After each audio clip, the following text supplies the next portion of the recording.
২১ August grenade হামলা মামলায় তারেক রহমান সহ সব আসামির খালাসের বিরুদ্ধে আপিল করেছে রাষ্ট্রপক্ষ। বুধবার সকালে অ্যাটর্নি জেনারেল কার্যালয় এই তথ্য নিশ্চিত করেছে।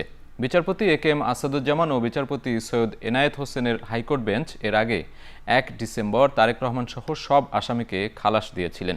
২০১৮ সালের ১০ অক্টোবর ঢাকার একটি আদালত গ্রেনেড হামলার ঘটনায় দায়ের করা দুটি মামলায় বিএনপির সাবেক স্বরাষ্ট্র প্রতিমন্ত্রী লুৎফুজ্জামান বাবর সহ ১৯ জনকে মৃত্যুদণ্ড দেন।